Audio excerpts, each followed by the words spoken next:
আসসালামু আলাইকুম। তো আজকে আমরা বেসিক্যালি দেখব যে আমাদের টাইপস অফ ব্যাটারি, যেটা আমাদের ইলেকট্রোকেমিস্ট্রির একটা পার্ট, মানে তড়িৎ রসায়নের আমাদের একটা পার্ট। তো দেখো, আমরা টাইপস অফ ব্যাটারি, সাধারণত আমরা ব্যাটারি জিনিসটা কি, আমরা যদি বলি ব্যাটারি জিনিসটা কি, ব্যাটারি হলো এমন একটা জিনিস যেটা দুইটা টার্মিনাল থাকবে, একটা পজিটিভ টার্মিনাল, একটা নেগেটিভ টার্মিনাল। তো পজিটিভ টার্মিনাল আসলে কি করবে, যখন তুমি একটা এক্সটার্নাল সার্কিটের সাথে দিবা, ধরো কথার কথা একটা সার্কিট আছে, তো এখানে আসলে ব্যাটারির কাজটা কি, ব্যাটারির ফাংশনটা হলো যে তোমার ব্যাটারি ইলেকট্রনগুলোকে পজিটিভ, মানে পজিটিভ টার্মিনালটা কী করবে, ইলেকট্রনগুলোকে পুল করবে। এবং যখন ইলেকট্রনটা ব্যাটারির মাঝখান দিয়ে যাবে, তখন এখানে এসে কী করবে, ইলেকট্রনগুলোকে পুশ করবে। মানে ব্যাটারিটা আসলে ইলেকট্রনকে পুশ করে এবং পুল করে, যার কারণে কি হয় যে আমাদের একটা কারেন্টের একটা ফ্লো তৈরি হয়। মানে যদি আমি বলি ইলেকট্রনের ফ্লো হইতেছে এইদিকে, তাহলে কারেন্টের ফ্লো হবে এইদিকে, ঠিক আছে, এবং আমি একটা কারেন্ট পাবো। আচ্ছা, এটা তো গেল ব্যাটারির একদম জেনারেল ফাংশন। তো এখন আমরা দেখব যে এই যে ব্যাটারি আছে, এই টাইপস অফ ব্যাটারি কী কী। সাধারণভাবে ব্যাটারিকে দুইভাবে ভাগ করা হয়। একটা হলো প্রাইমারি বা প্রাথমিক, আর আরেকটা হলো তোমার সেকেন্ডারি, ঠিক আছে। তো এখন এই প্রাইমারি আর সেকেন্ডারি, এটা কিসের উপর ভিত্তি করে, কিসের উপর বেস করে তৈরি করা হয়েছে? প্রাইমারিটা ভিত্তি করা, মানে প্রাইমারিটা যেটার উপর ভিত্তি করে তৈরি করা হয়েছে, বা প্রাইমারি সেকেন্ডারি, সেটা হলো প্রাইমারি হলো যে নন রিচার্জেবল, নন রিচার্জেবল, ঠিক আছে। নন রিচার্জেবল মানে এইটাকে আর রিচার্জ করা যাবে না, মানে একবার যদি ব্যাটারি শেষ হয়ে যায় তাহলে সেটাকে আর রিচার্জ করা যাবে না, আর এটা হলো রিচার্জেবল, ঠিক আছে। তার মানে ব্যাটারিকে চার্জ দেওয়া যাবে কি যাবে না, বা বলতে পারো যে ব্যাটারিকে পুনরায় ব্যবহার করা যাবে কি যাবে না, সেটার উপর ভিত্তি করে বেসিক্যালি আমাদের কি করা হয়েছে, প্রাইমারি এবং এই সেকেন্ডারি ব্যাটারি আমাদের ভাগ করা হয়েছে। আচ্ছা, তো আজকে আমরা বেসিক্যালি যেটা দেখব সেটা হলো আমাদের প্রাইমারি সেল, প্রাইমারি সেল। তো তোমাদের বইতে মানে এইচএসসি লেভেলে প্রাইমারি সেল বলতে একটাই সেল বোঝানো হয়েছে, যেটা হলো আমাদের ড্রাই সেল, ঠিক আছে, ড্রাই সেল। তো ড্রাই সেল নিয়ে আমরা বিস্তারিত পড়ব। তো ড্রাই সেল আসলে কি, আমরা বাসাবাড়িতে অনেক সময় ড্রাই সেল দেখছি, যেমন আমাদের মোবাইলের, আমাদের রিমোটের ব্যাটারি, বা ধরো তোমার টিভির ব্যাটারি, রিমোটের ব্যাটারি, তারপরে তোমার খেলনা গাড়িগুলো আমরা যে ইউজ করি, ওই খেলনা গাড়ির ভিতরে যে জেনারেলি যেসব ব্যাটারিগুলো ইউজ করি সেগুলোকে, মানে ওই যে আমরা যেটাকে বলি পেন্সিল ব্যাটারি, এরকম লম্বা করে একটা থাকে, এই পাশে একটু উঁচা থাকে, যেটাকে আমরা পজিটিভ টার্মিনাল বলি, এবং এই সাইডটায় একটাই থাকে যেটাকে আমরা নেগেটিভ টার্মিনাল বলি, ঠিক আছে। তো এই জিনিসটা নিয়েই আমরা আজকে বেসিক্যালি আলোচনা করব, ড্রাই সেল, যেটাকে অবশ্যই রিচার্জ করা যায় না বা পুনরায় ব্যবহার করা যায় না, বা তুমি ইচ্ছা করলে সেটাকে চার্জ দিয়ে ব্যবহার করতে পারবে না। আচ্ছা, তো ড্রাই সেল, এটা সর্বপ্রথম আমরা দেখব এটার স্ট্রাকচারটা, যে এটা কি কি নিয়ে গঠিত আসলে। তো আমরা যদি একটু স্ট্রাকচারটা দেখি, দেখো এখানে আমি একটা ছবি দিছি, যেটাই তোমার স্ট্রাকচারটা দেওয়া আছে খুব সুন্দর করে। দেখো এখানে আসলে কি দেখাইছে, যে এই যে মাঝখান থেকে যদি আমি শুরু করি, এই যে মাঝখানে যে জিনিসটা দেখতেছো সেটা হলো একটা কার্বন দণ্ড বা গ্রাফাইট, এটা হলো ইলেকট্রোড। আচ্ছা, ইলেকট্রোড জিনিসটা কি সেটা যদি একটু বলি, যে ইলেকট্রোডটা হলো আমার যেখান দিয়ে আমার ইলেকট্রনগুলো একটা থেকে, মানে অ্যানোড থেকে ক্যাথোডের দিকে যাবে, ঠিক আছে। গ্যালভানিক সেল এবং ইলেকট্রোলাইটিক সেলের ভিতরে মূল যে ডিফারেন্সটা সেটা হলো যে গ্যালভানিক সেলে আমার যে অ্যানোড সেটা হলো মাইনাস, আর ক্যাথোড হলো প্লাস, ঠিক আছে। এবং ইলেকট্রোলাইটিক সেল বা তড়িৎ বিশ্লেষ্য কোষে আমার অ্যানোডটা হয় হলো পজিটিভ এবং ক্যাথোডটা হয় নেগেটিভ, ঠিক আছে। আচ্ছা, তো যেটা বলতেছিলাম, যে তাহলে আমার এই যে আমি মাঝখানে যে জিনিসটা দেখতেছি, যেটা গ্রাফাইট বা কার্বন দণ্ড, সেটা হলো আমার ক্যাথোড, ঠিক আছে, সেটা হলো আমার ক্যাথোড। তার মানে অবশ্যই এটা আমাদের কী হবে, এটা মানে পজিটিভ হবে, ঠিক আছে। এবং দেখো এই যে এখানে পজিটিভ পজিটিভ টার্মিনাল, ঠিক আছে। আচ্ছা, আর তাহলে এখন নেগেটিভ টার্মিনাল কোনটা হবে, দেখো এই যে এই হালকা একটু ব্লু কালার যেটা দেখতেছো সেটা হলো তোমার প্রোটেক্টিং কভারিং, প্রোটেক্টিং মানে যাতে তোমার এই সংস্পর্শে না আসে সেজন্য একটা প্রোটেক্টিং, যেমন তোমার ওই যে ডুরাসেল বা বিভিন্ন ব্যাটারিতে যেমন উপরে দেওয়া যায় তাদের ব্র্যান্ডিং করা থাকে না, ওইটা আর কি। তারপরের লেয়ারটাই যদি আমি একদম বলি, তারপরের লেয়ারটা হলো জিঙ্ক ক্যাসিং, ঠিক আছে, জিঙ্ক ক্যাসিং। এইখানে জিঙ্ক যেটা আছে, জিঙ্ক এইখানে হলো মূলত অ্যানোড হিসেবে ব্যবহৃত হবে, ঠিক আছে, জিঙ্ক হলো অ্যানোড হিসেবে ব্যবহৃত হবে। তো এই যে জিঙ্ক যে আছে, জিঙ্ক মেটালটা আছে, এই জিঙ্ক মেটালটা হলো এই যে এইখানে, মানে পুরোটাই তো, মানে এটা তো জাস্ট তোমাকে একটা ক্রস সেকশন দেখাইছে, এই যে পুরোটাই তো জিঙ্কে, মানে পুরোটা যদি বলি পুরোটাই জিঙ্কের তৈরি, যেটা হলো আমাদের নেগেটিভ টার্মিনাল, ঠিক আছে। এবং ক্যাথোড সেটা গ্যালভানিক সেল বা যেখান থেকে ইলেকট্রিসিটি প্রডিউস হয়, সেখানে অবশ্যই সে তোমার হবে, কী হবে, যে নেগেটিভ হবে, ঠিক আছে।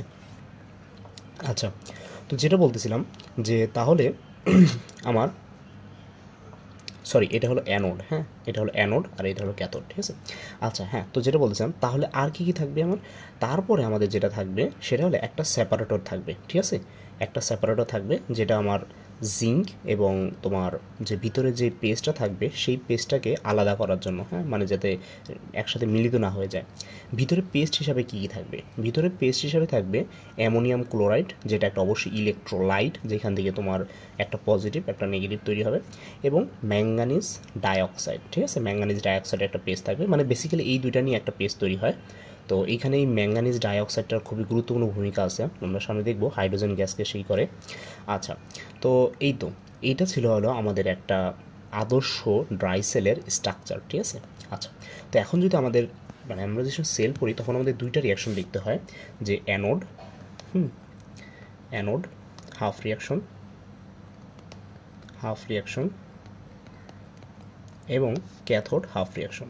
তো আমরা যদি এখানে অ্যানোডে দেখি, অ্যানোড এখানে কে ছিল, অ্যানোড এখানে ছিল, দেখো এই যে, দেখো আমি যদি বলি একটু, এই যেখানে জিঙ্ক যে আছে এটা হলো আমাদের অ্যানোড, ঠিক আছে। এবং আমরা জানি যে অ্যানোড এটা হয় আমাদের নেগেটিভ গ্যালভানিক সেলে, যেখান থেকে আমার ইলেকট্রিসিটি প্রডিউস হবে কেমিক্যাল রিয়াকশনের মাধ্যমে, ঠিক আছে। তাহলে অ্যানোড, তাহলে এখন আমরা যদি রিয়াকশনটা দেখি যে জিঙ্কের আসলে কি হয়, যে জিঙ্ক এখানে মেটাল হিসাবে আছে, ঠিক আছে। আমি যদি বলি যে এইখানে আছে আমাদের জিঙ্ক সলিড বা মেটাল হিসাবে, তো ও কি করবে, ও আমার জিঙ্ক 2+ হয়ে যাবে এবং দুইটা ইলেকট্রন দিবে, ঠিক আছে। আমার অ্যানোডে তো এই জিনিসটাই হয় যে ইলেকট্রন ছাড়ে এবং এই ইলেকট্রনটা কি হয় আমার ক্যাথোডে যাবে। হ্যাঁ, একটা জিনিস এখানে একটু বলে রাখি, যে যে জিনিসটা হয়েছে, ধরো এই কালো কালার দেখাই, এই যে আমার এই পজিটিভ টার্মিনাল আছে, হ্যাঁ, এই যে পজিটিভ টার্মিনাল আছে আর এটা হলো আমাদের নেগেটিভ টার্মিনাল। এখন এইখানে তুমি যদি একটা এক্সটার্নাল কিছু লাগাও, মানে ধরো তোমার এইখানে একটা বাল্ব লাগাইলা, একটা বাল্ব লাগাইলা কথার কথা, তাহলেই এই বাল্ব লাগানোর পরেই তুমি বুঝতে পারবা যে তোমার কী হইতেছে, এই নেগেটিভ টার্মিনাল থেকে ইলেকট্রনগুলো যাইতেছে, ঠিক আছে, ইলেকট্রনগুলো যাইতেছে এবং পজিটিভ টার্মিনাল এসে চলে আসছে। আর আমি যদি উল্টা দিকে ধরি তাহলে এই দিক থেকে আমার কারেন্টটা যাইতেছে, ঠিক আছে।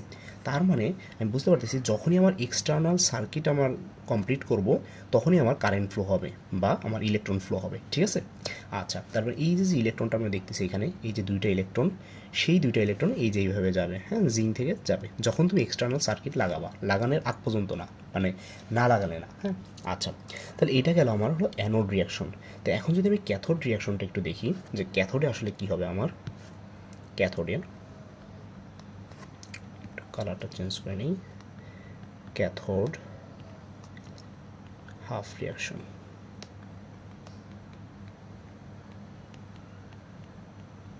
ঠিক আছে, ক্যাথোড হাফ রিয়াকশন।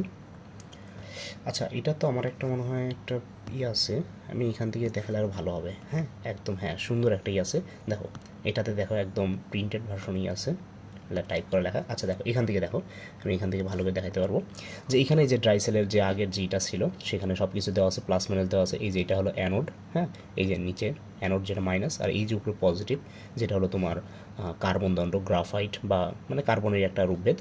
আর এই যে এখানে ভিতরে কি আছে দেখো, এই যে ভিতরে সাদা কালারটায় কি আছে, ম্যাঙ্গানিজ ডাইঅক্সাইড, ব্ল্যাক পেস্ট। এই যে মানে এটা ম্যাঙ্গানিজটা আসলে স্পেশাল একটা জিনিস, ও হলো বলেই দিই হাইড্রোজেন গ্যাসকে, এখানে একটা হাইড্রোজেন গ্যাস তৈরি হবে, সেই হাইড্রোজেন গ্যাসকে আসলে ও হলো অ্যাবজর্ব করবে।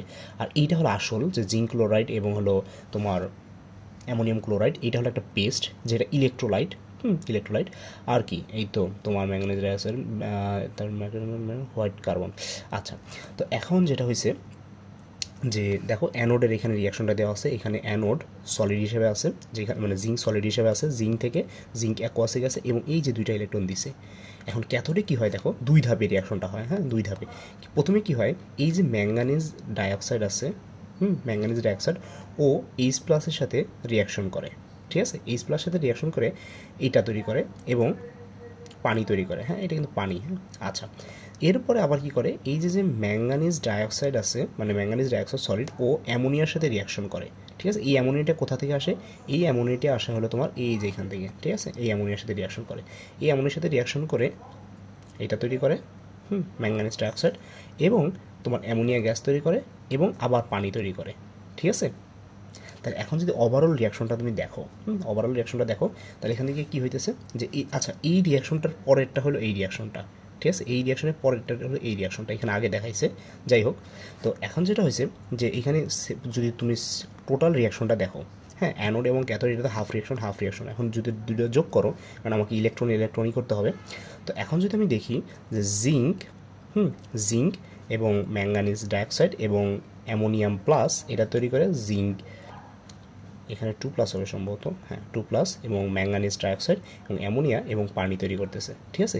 এই যে এখানে অ্যামোনিয়া তৈরি করছে, এই অ্যামোনিয়াটা হলো তোমার যে এই যে, হ্যাঁ এই অ্যামোনিয়াটা। আচ্ছা, হ্যাঁ তো এখন যেটা বলতেছিলাম যে এইখানে কেন এটা রিচার্জেবল না, হ্যাঁ প্রশ্ন আসে না যে কেন এটা রিচার্জেবল না। এইখানে আসলে রিচার্জেবল না কেন, কারণ এই রিয়াকশনটা ব্যাকওয়ার্ড না, হ্যাঁ এটা কোনো রিভার্সিবল রিয়াকশন না, এটা শুধুমাত্র ফরওয়ার্ড দিকেই যাবে, ঠিক আছে, এটা শুধুমাত্র ফরওয়ার্ড দিকে যাবে। এইখানে এই যে জিঙ্কের ওর ইলেকট্রন দেওয়ার প্রবণতা বেশি। আমরা যদি দেখি যে ও তোমার ওই যে সক্রিয়তা সিরিজের ও নিচে, তার মানে কি হয় যে ওর ইলেকট্রন দেওয়ার প্রবণতা বেশি, ঠিক আছে, উপরে তো ওর ইলেকট্রন দেওয়ার প্রবণতা বেশি, ও ইলেকট্রন দিয়ে দিবে এবং এই রিয়াকশনটা এই ব্যাকওয়ার্ডে আর যাবে না, ঠিক আছে। ব্যাকওয়ার্ডে না যাওয়ার কারণে এটা শুধুমাত্র তোমার একবার, মানে তুমি যেসব পেস্ট, এই যে এখানে যে পেস্টটা ইউজ করবা, এই পেস্টটা শেষ হয়ে যাওয়ার পরে দেখবা ব্যাটারিটা প্রথম দিকে, তুমি যদি একটা ব্যাটারি নষ্ট করতে চাও, জাস্ট প্রথমে কেনার পরে দেখবা যে ব্যাটারিটা নরম থাকে, মানে এই পেস্টটা আসলে লিকুইড না, এই পেস্টটা লিকুইড না, মানে নরম থাকে বলতে কি যে তুমি কামড় দিলে, যদিও কামড় দেওয়া উচিত না, কামড় দিয়ে তুমি করতে পারবা, ঠিক আছে। কিন্তু যদি এটা তোমার দেশের ডেথ হয়ে যাবে, মানে এটা আর হবে না, তখন দেখবা যে এটা একদম সলিড হয়ে গেছে, মানে সলিড টাইপের একটা ভাইব দিবে, তখন এটা মানে কি যে তোমার ব্যাটারিটা শেষ, মানে এটা আর কাজ করবে না, ঠিক আছে। আচ্ছা, তো এইটা ছিল হলো আমাদের অ্যানোড রিয়াকশন এবং ক্যাথোড রিয়াকশন। এখানে মনে রাখবা এই যে ম্যাঙ্গানিজ ডাইঅক্সাইডটা আছে, এই ম্যাঙ্গানিজ ডাইঅক্সাইডটা মূলত এই যে এইখানে যে এইটা, এই যে এই কার্বন বন্ডের সাইডে, হ্যাঁ এখানে আসলে কি হয়, এই যে এইখানে রিয়াকশন করার ভিতরে, এই যে এখানে যে রিয়াকশন করে, এখানে আসলে দেয় নাই, হ্যাঁ এই যে পানিটা এবং এই যে এইটা রিয়াকশন করার পর এখান থেকে একটা হাইড্রোজেন গ্যাস তৈরি করে, ঠিক আছে। এই হাইড্রোজেন গ্যাসটা মূলত কী করে, এই ম্যাঙ্গানিজ ডাইঅক্সাইডটা অ্যাবজর্ব করে, ঠিক আছে, এই যে এখানে দেখাইছে আর কি, এই যে এটা, হ্যাঁ ম্যাঙ্গানিজ ডাইঅক্সাইডটা অ্যাবজর্ব করে, ঠিক আছে। এইটাই হলো ম্যাঙ্গানিজ ডাইঅক্সাইডের কাজ। অ্যাকচুয়ালি পেস্ট হলো এইটা, জিঙ্ক ক্লোরাইড এবং অ্যামোনিয়াম ক্লোরাইড, ঠিক আছে। আচ্ছা, তো এটা ছিল আমাদের হলো ড্রাই সেল, ঠিক আছে। আচ্ছা, তো এরপরের ভিডিওতে আমরা মূলত সেকেন্ডারি সেল নিয়ে আলোচনা করব, যেখানে আমরা লেড অ্যাসিড বা লেড স্টোরেজ ব্যাটারি দেখব, এবং আমরা সোলার সেল দেখব, এবং আমরা আরও কিছু দেখব, যেমন তোমার লিথিয়াম আয়ন ব্যাটারি, খুবই ইম্পর্ট্যান্ট একটা জিনিস লিথিয়াম আয়ন ব্যাটারি।